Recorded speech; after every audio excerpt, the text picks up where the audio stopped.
Hi everyone, Dr. Emily Letran here, speaker and high performance coach. And today I'd like to share with you some thoughts about good enough is good enough.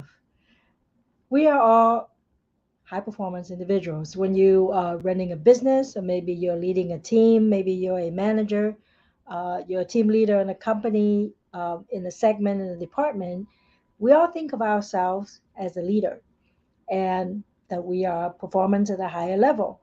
And a lot of time we hold ourselves to a very high standard. And I think that's absolutely critical. It's important that you're holding yourself accountable and you're expecting yourself to do well because you know yourself. And I just had this discussion with one of my friends, Lisa Copeland, when we did an interview for my TV segment at JD3 TV. It's High Performance Professionals. You can go to JD3 TV and follow the show, High Performance Professionals, and the next show will be up very soon.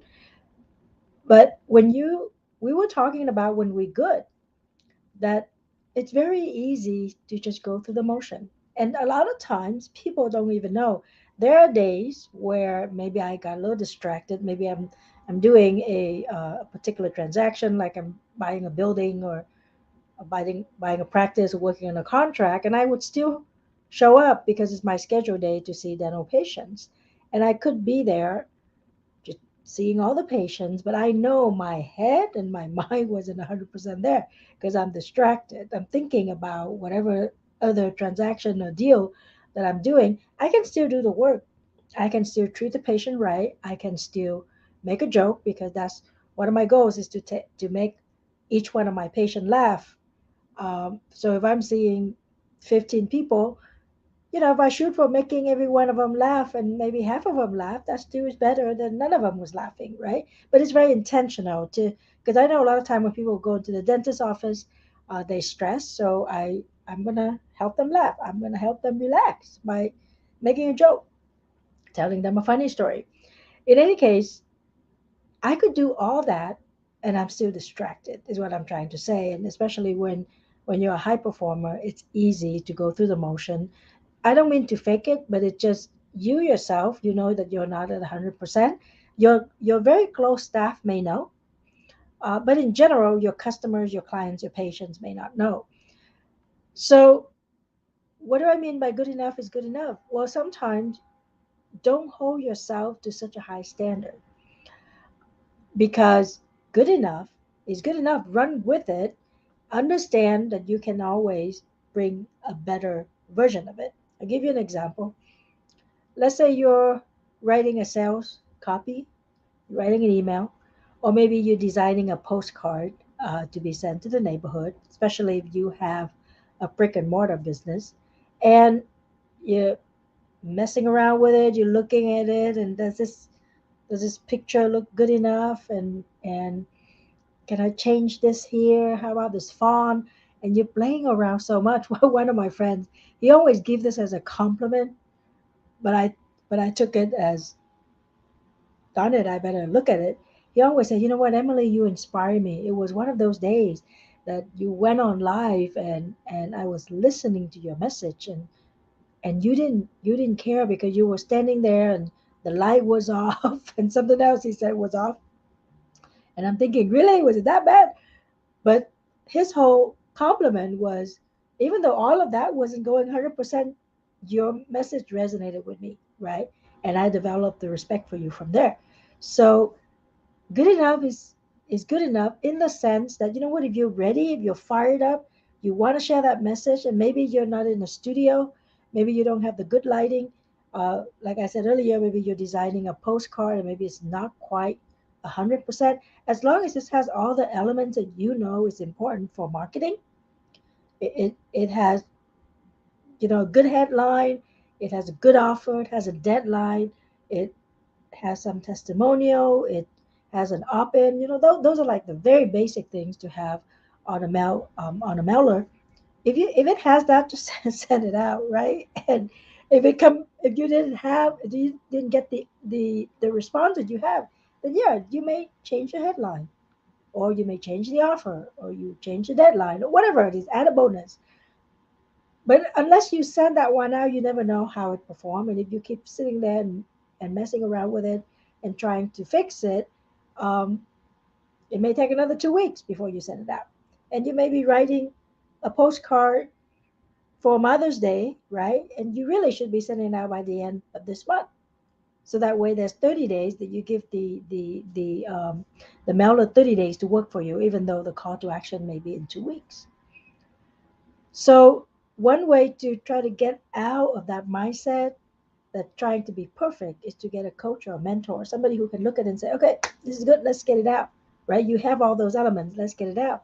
Or have somebody that you can, who support you, who understand you though, um, and have them look at your work, right? Instead of thinking, okay, I got to be perfect, I need to get all of this done, have somebody else help you look at the work, whether it's pay or non-pay consulting, whatever it is, but have another set of eyes or have two other sets of eyes.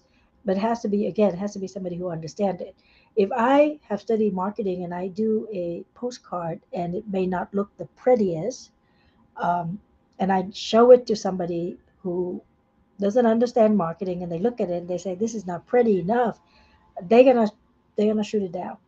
And if I don't understand the concept and I don't have the confidence. Now, the confidence comes with knowledge, right? So if I've been studying, I know that I know certain things that for sure are important.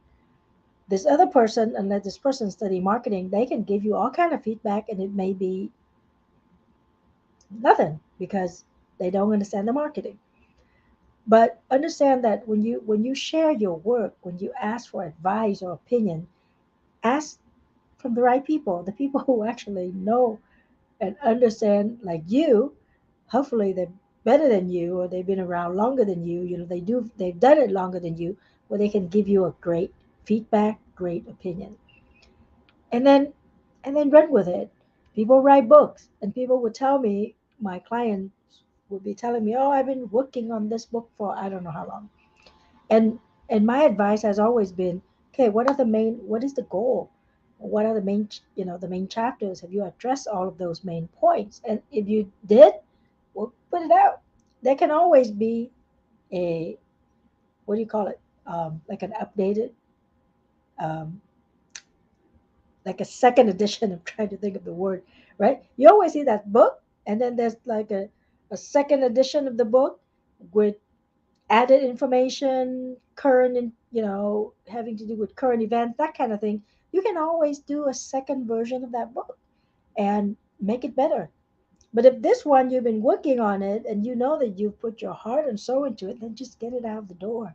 Get it out there, see the response, but make sure you're marketing to the right target. Because again, if you're marketing to the wrong target, nothing's going to happen or you're going to be disappointed. So understand the marketing part of it, understand how to get that message out, and then understand whatever you're doing, the product or the service, like I said, good enough is good enough. Sometimes I'm working on a patient, and after about an hour, then you kind of just messing around, right? The best way for me to deal with that is to leave the room. I would tell the patient, you know what, I'll be right back. And I would just walk away, go do something else, and come back in 5 minutes. When I sit down, I know when I sit down the next 5 minutes, I got a fresh set of eyes because I just walked away for a little while. So I come back and I'm looking at it not the same way. I may sit down, look at it, and say, oh, that was 1/4 of a millimeter a little too high, a little crooked, and I can fix it right away. Whereas if I'm sitting there and I'm staring at it and I just trying to finish the work, I would have missed that. So that's what I recommend is for everyone to understand that sometimes you need to take a break and you need to come back and you can just push it. Mean what I mean by push it is I already give it 100%. Let's go with it. Let's put it out and let's see what comes back. I got somebody asking me a question. Sandra is asking me a question. If I if I do my own marketing, yes, I do as far as the design, like some of those principles that I share with you. And then I got agency that help me with that. So, for example, if I'm going to mail out a postcard, for my dental office, for example, I would have somebody do a rough design. I would tell them what to put on there, the image, the headline. Basically, I give them what to put on the postcard.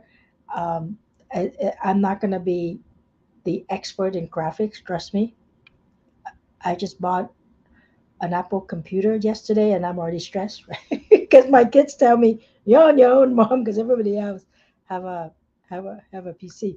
But anyway, that's the advice to just go get an Apple and my life will be much better. So we'll see about that.